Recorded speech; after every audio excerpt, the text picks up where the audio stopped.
ETF index mutual funds నేర్చుకుని stock మార్కెట్లో రాణించాలనుకుంటున్నారా? వెంటనే ఈ నెంబర్కి కాల్ చేయండి.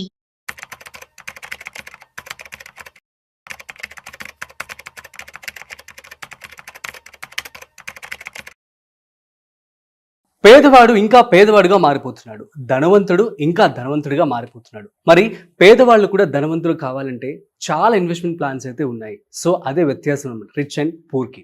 సో దీనికి సంబంధించి మ్యూచువల్ ఫండ్స్ అని చెప్పి మనం రెగ్యులర్గా వింటూ ఉన్నాం, సెక్యూర్డ్ ఫండ్స్. అయితే మ్యూచువల్ ఫండ్స్లో సిప్ అని ఉంటుంది, సిస్టమాటిక్ ఇన్వెస్ట్మెంట్ ప్లాన్. సో దీనికి సంబంధించి మనం డైలీ చేయొచ్చా, లేదు అంటే మంత్లీ చేయొచ్చా, అసలు రెండింటికి ఒక డిఫరెన్స్ ఏంటి, ఒకవేళ కనుక మనం డైలీ ఆర్ మంత్లీ ఇన్వెస్ట్మెంట్ కనుక చేసినట్లయితే ఇందులో ఎంత ప్రాఫిట్స్ మనకు వచ్చే అవకాశం ఉంటుంది. దీనికి సంబంధించి ఇవాళ మనతో పూర్తి సమాచారం చెప్పడానికి ఫినాన్షియల్ ఎక్స్పర్ట్ గిరిబాబు గారు ఉన్నారు. సో వారి మాటలోనే అడిగి తెలుసుకుందాం. హాయ్, హలో, నమస్తే, వెల్కమ్ టు సుమన్ టీవీ. నేను మీ Rajeev Pasupuleti. So let's start.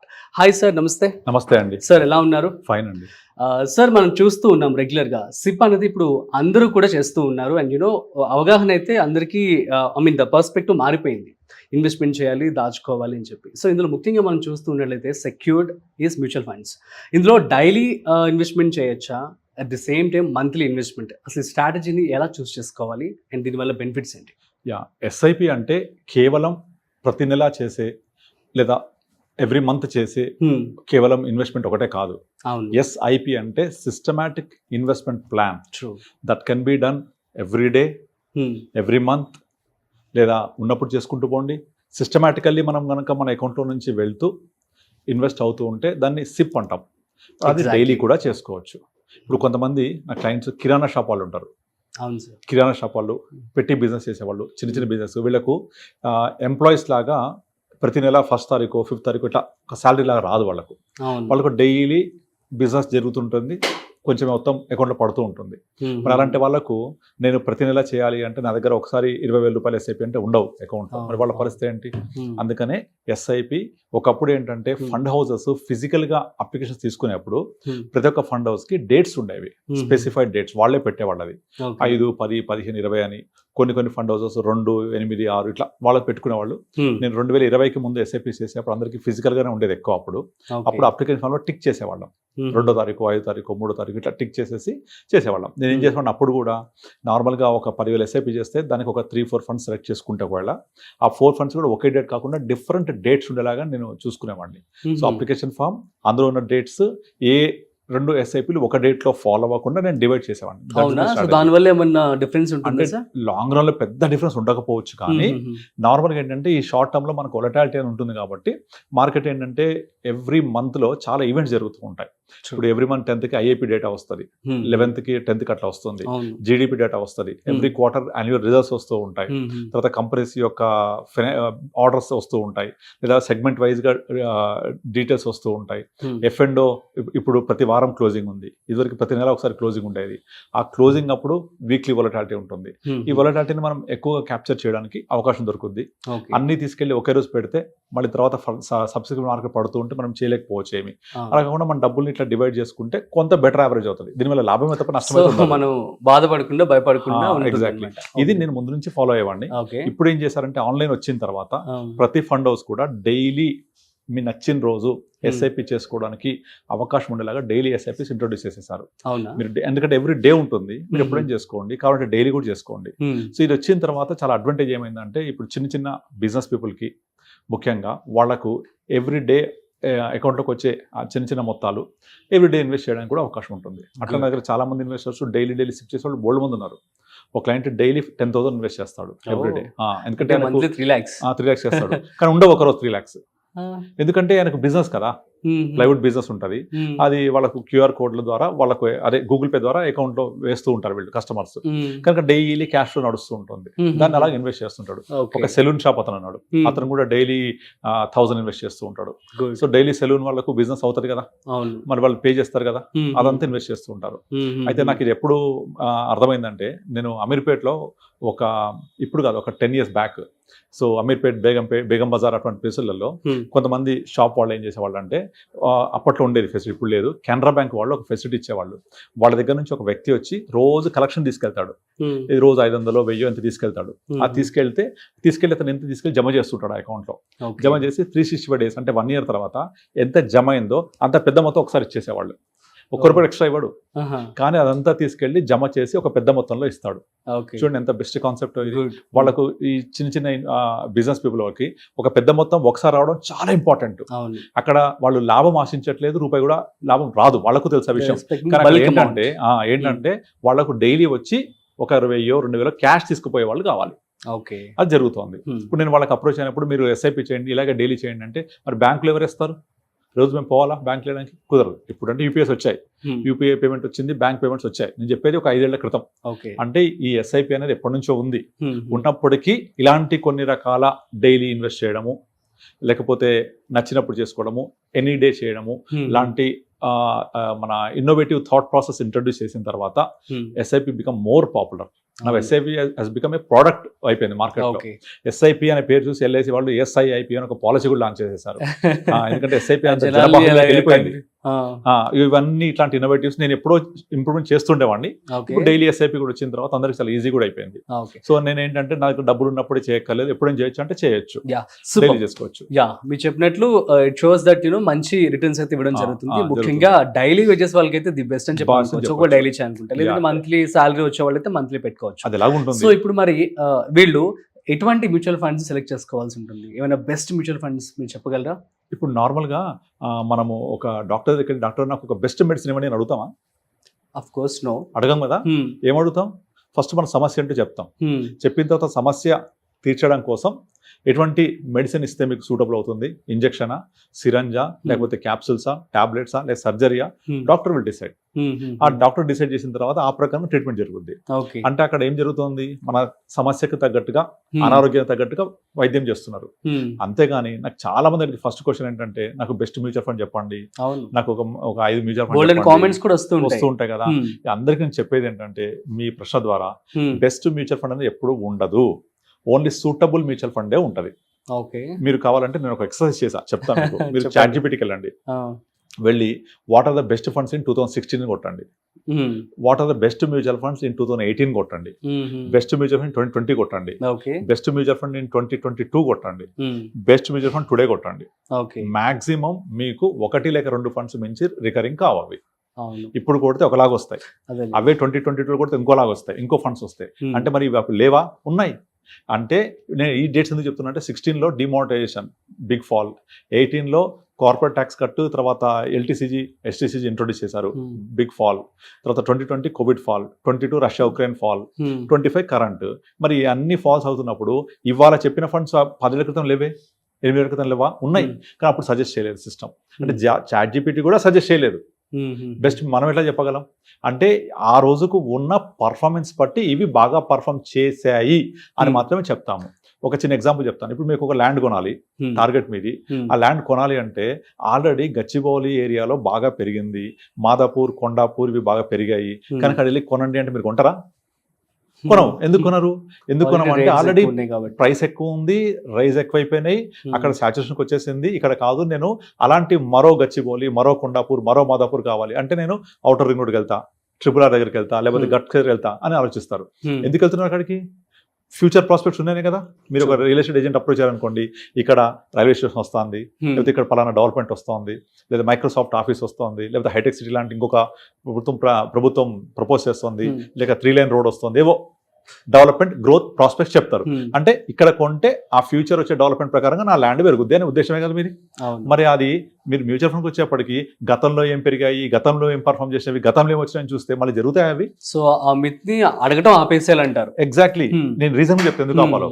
ఇప్పుడు ఒక మ్యూచువల్ ఫండ్ పెరగడానికి కారణం ఏంటి? దాంట్లో ఉన్న అండర్లైయింగ్ స్టాక్స్. ఆ స్టాక్స్ అనేవి గత 5 ఏళ్ల క్రితమో 3 ఏళ్ల క్రితమో ఉన్న వాల్యుయేషన్ ప్రకారం పెరిగాయి. మళ్ళీ ఇవే స్టాక్స్ పెరుగుతాయా? తెలియదు. మళ్ళీ ఇంకోటి, ఫండ్ మీద ఇవే స్టాక్స్ ఉంచుతాడా? తెలియదు. అసలు ఆ ఫండ్ మేనేజర్ ఆ ఫండ్కి మేనేజ్ చేస్తున్నాడా, మారిపోయాడా? తెలియదు. మారిపోతుంటారు ఫండ్ మేనేజర్స్ కూడా, చాలా ఫ్రీక్వెంట్గా మారిపోతూ ఉంటారు. వాళ్ళకు కూడా జాబ్ చేంజ్ చేస్తుంటారు కదా, వాళ్ళు కెరియర్ పర్సూ చేస్తుంటారు, వాళ్ళు వెళ్ళిపోతూ ఉంటారు. అండ్ మార్కెట్ డైనమిక్స్ మారిపోతూ ఉంటాయి. For example last 5 years back example చెప్తున్నాను, ఒక బ్యాంకింగ్ ఫండ్ బాగా పెరిగింది. ఎందుకంటే 4-5 years బ్యాక్ బ్యాంకింగ్ ఇండెక్స్ తక్కువ ఉండే, పెరిగింది, పర్ఫామ్ చేశాయి. మళ్ళీ ఆ ఫండ్ పెరుగుతుందా? తెలియదు. దీనికి మీరు క్లాసిక్ ఎగ్జాంపుల్ 2024లో డిఫెన్స్ ఫండ్స్, PSU ఫండ్స్, తర్వాత కొన్ని రకాల ఇన్ఫ్రాస్ట్రక్చర్ థీమాటిక్ ఫండ్స్ పిచ్చిగా వచ్చేసినాయి. ఎందుకంటే అంతకు 3 ఏళ్ల క్రితము ఇన్ఫ్రాస్ట్రక్చర్, డిఫెన్స్, PSUలు బాగా పెరిగాయి. అవి చూసి కొత్త ఫండ్స్ వాళ్ళందరూ లాంచ్ చేస్తూ పోయారు. పెరిగిపోయేసరికి ఏ ఫండ్ చూడండి అంతెందుకు, కొంతమంది మన యూట్యూబ్లో వీడియోస్ కూడా చేశారు, పలానా SBI PSU ఫండ్ ఇంత పెరిగింది, ఇది మళ్ళీ ఇట్లా ఇంత పెరుగుద్ది, లెక్కేసుకోండి నేను చెప్తున్నాను, ఇంత పెడితే ఈ ఫండ్లు ఇంత వచ్చింది కాబట్టి మళ్ళీ ఇంత వస్తుందని చెప్తుంటారు. వాళ్ళు గట్టిగా చెప్తుంటాం అలా పాస్ట్ పర్ఫార్మెన్స్ని దట్టు థీమాటిక్ ఫండ్స్లో అస్సలు మనం అసెస్ చేయకూడదు. ఎందుకంటే మీరు thematic fund PSU for example గత 20 ఏళ్ల చరిత్ర చూడండి, 2004-05 నుంచే ఉంది SBI PSU ఫండ్, 2020 వరకు అది 10 రూపాయలే ఉంది. ఆల్మోస్ట్ 12 సంవత్సరాలు అది 0 రిటర్న్ ఇచ్చింది. కానీ 2020 తర్వాత పరిస్థితులు మారిపోయాయి. ఇండియాలో PSUలు చాలా ర్యాలీ అయినాయి. దానికి గల కారణాలు వేరే ఉంటే మనకు అవసరం లేదు. ఇప్పుడు ఆ ర్యాలీ అయిన 3 సంవత్సరాలు చూసి చాలా ఫండ్ హౌజెస్ PSU ఫండ్స్ తీసుకొచ్చాయి. కనుక ఈ PSU ఫండ్ 3 ఏళ్ళు 2 ఏళ్ళలో పెరిగిందని అందరు చూసి 2024లో ప్రతి యాప్ DIY ఉంటారు కదా, do it your self investors, direct investors అందరు కూడా ఆ ఫండ్స్ పెరిగాయి అని చెప్పేసి అది ఇన్వెస్ట్ చేయడం. మళ్ళీ అవన్నీ వాళ్ళు చూస్తే మొత్తము 30% ఫాల్, 40% ఫాల్ చేతి కాల్చుకున్నారు. ఇదంతా బెస్ట్ మ్యూచువల్ ఫండ్ బాగా ఏం పెరిగాయి చూసి ఇన్వెస్ట్ చేసి చేతులు కాల్చుకున్న వాళ్ళు వీళ్ళంతా. కనుక నాకు ఎవరైనా ఫోన్ చేసి బెస్ట్ మ్యూచువల్ ఫండ్ అంటే ఇదే ప్రశ్న ఇస్తా. ఒక మెడికల్ షాప్కి వెళ్ళి నాకు ఒక బెస్ట్ మెడిసిన్ ఇవ్వండి అంటారు. అంటే చెడ్డ మెడిసిన్ ఉంటుందా? ఉండదు కదా. So there could not be best medicine, there could not be best fund for the time. ఇప్పుడు small cap may be suitable for the young girl, but same small cap not suitable for a old person. కనుక అందరికీ ఒకేలాంటి వైద్యం చేయకూడదు కదా. So best mutual fund ఉండదు. And ఇంకొకటి, ఈ మ్యూచువల్ ఫండ్ అనేది మీరు ఇంతకుముందు డైలీ సిప్ గురించి అడిగారు కదా, నా దృష్టిలో SIP అంటే సిస్టమాటిక్ ఇన్వెస్ట్మెంట్ కాదు. SIP అంటే sleep in piece. Sleep in piece. మీరు ప్రశాంతంగా శాంతంగా నిద్రపోవచ్చు. ఆ సిప్ నడుస్తూ ఉంటుంది, డెఫినెట్లీ డబ్బులు ఇస్తాయి మీకు ఒక పీరియడ్ తర్వాత. ఎంత పీరియడ్? 5 years 10 years ఉండండి. అంతేగాని పాస్ట్ పర్ఫార్మెన్స్ చూసి దాంట్లో ఇన్వెస్ట్ చేసి విన్నర్స్ రొటేట్, గుర్తుపెట్టుకోండి, విన్నర్స్ ఆల్వేస్ రొటేట్. గతంలో పెరిగిన సెక్టార్ మళ్ళీ పెరగదు, గతంలో పెరిగిన స్టాక్స్ మళ్ళీ పెరగవు. గతంలో లాస్ట్ 1 year గోల్డ్ చూసి పెరిగింది కదా, గోల్డ్ చరిత్రలో గత 30 ఏళ్లలో ఎప్పుడు ఒక సంవత్సరంలో 40% గోల్డ్ పెరిగిన సందర్భం లేదు. 1 yearలో పెరిగింది. 2024 మిడ్లో 65,000, ఇప్పుడు 1 lakh. అంటే 40,000 పెరిగింది అంటే గోల్డ్, అది టూ మచ్ రిటర్న్. అది చూసి అందరు గోల్డ్ వెనకబడుతున్నారు. మళ్ళీ పెరుగుద్దా? అట్లా 30 ఏళ్లలో జరిగింది ఒకసారి జరిగితే మళ్ళీ జరుగుద్దా? తెలీదు. నేను జరగదని చెప్పను, జరుగుద్దని చెప్పను. కనుక అలా పాస్ట్ పర్ఫార్మెన్స్ చూడొద్దు. ఎస్, గోల్డ్ మీకు కొనాల్సిన అవసరం ఉంటే ఇప్పుడు ఫిజికల్గా కొనుక్కోండి. లేదు ఇప్పుడు కాదు, నేను మా పాప పెళ్లి కోసం ఎప్పుడో 10 ఏళ్ళకి కొంటా అంటే గోల్డ్ ఫండ్స్ పెట్టుకోండి. అంతేగాని అవసరం మనల్ని పనిచేయించాలి కానీ పాస్ట్ పర్ఫార్మెన్స్ చూసి మనము ట్రాప్లో పడొద్దు. ఇప్పుడు ఇంకొక ఎగ్జాంపుల్ చెప్తా. ఇప్పటి వరకు ప్రపంచంలో ఎక్కువ మంది నష్టపోయిన ఒక ఫండ్ ఉంది, ఇండియాది కాదు, ఫారిన్ ఫండ్ చెప్తాను. అయితే ఆ ఫండ్ యొక్క ఇంకో స్పెషాలిటీ కూడా ఉంది. ఇప్పటి వరకు 3 సంవత్సరాలలో 4 రెట్లు పెరిగిన ఫండ్ కూడా అదే, వాన్గార్డ్ ఫండ్. US లో ఉంటుంది. అది 3 years లో 4 times పెరిగింది. But unfortunately highest number of investors loss అయిన ఫండ్ కూడా అదే. ఎందుకంటే అందరు కూడా ఆ 4 years లో ఏదైతే ఆ ఫండ్ పర్ఫామ్ చేసిందో 3x 3 times 4 times మల్టిపుల్ అయిందో అది చూసి అక్కడ ఎంటర్ అయ్యారు. తర్వాత ఏమైంది? మొత్తం పడిపోయింది కదా, అందరు నష్టపోయారు. సో హైయెస్ట్ నష్టపోయిన ఫండ్ అదే, ఇన్వెస్టర్స్ నష్టపోయిన ఫండ్ అదే, ఒక 4 years లో 3 times అయిన ఫండ్ కూడా అదే. సో అంటే పాస్ట్ పర్ఫార్మెన్స్ చూడకూడదు. అలా చూసి ఇన్వెస్ట్ చేస్తారు కాబట్టి అందరు ఇన్వెస్టర్స్ దే బై ఎట్ లో బదులు by at high, cell at high బదులు సెల్ ఎట్ లో. అంటే కింద ఉన్నప్పుడు కొనుక్కోవాలి, పైన అమ్మాలి. ఇది వారన్ బఫెట్ సూత్రం, ఎవరి సూత్రమైనా. రివర్స్ చేస్తారు వాళ్ళు. బాగా పెరిగింది కొంటారు, బాగా తగ్గాక అమ్ముతారు. ఎందుకంటే ఇది పెట్టాను పెరగట్లేదు, ఇది పెరగట్లేదు అని చెప్పేసి అసహనం ఫీల్ అయిపోయి అమ్మేస్తారు. అసలు మనం ఎప్పుడు కూడా ఫండ్ని పర్ఫార్మెన్స్ బేస్డ్ ఇన్వెస్టే చేయకూడదు. మీ గోల్ బేస్డ్ ఇన్వెస్ట్ చేయాలి, నీడ్ బేస్డ్, రిక్వైర్మెంట్ బేస్డ్. మీరు వాళ్ళు ఎంటర్ అయ్యేటప్పుడే ఎగ్జిట్ ప్లాన్ పెట్టుకోవాలి. మీరు kind of 10 years or 15 years what ever it may be, goal కి అసైన్ చేసుకోవాలి. దీన్ని అసైన్ చేసుకుని ఆ గోల్ రీచ్ అయినప్పుడు మీ ఫండ్ సెల్ చేయండి, లేదా సెల్ చేసేసి డబ్బులు తీసుకొని మీ గోల్ యూజ్ చేసుకోండి. Look at the goal, concentrate on your destiny, not the journey. This happens only through advisers. అదే సొంతంగా చేసుకుంటే మన ఓన్ థాట్ ప్రాసెస్ వచ్చేస్తుంది. సో మనల్ని మనం సెల్ఫ్ కంట్రోల్ చేసుకోలేము. So the role of adviser is to control the emotions of the client, not the market. So మీ goal వైపు నడిపించే ఒక మెంటర్, ఒక టీచర్, ఒక గైడ్, ఒక ఫ్రెండ్, ఒక డ్రైవర్ లాంటి వాళ్ళు. అంతేగాని నార్మల్గా మనం సొంతంగా కనుక నేను చేసుకుని ఎమోషన్స్ నేను కంట్రోల్ చేసుకుంటా అంటే ఇప్పటి ప్రతి ఒక్కళ్ళు కరోడ్పతి అవుతుండే కదా.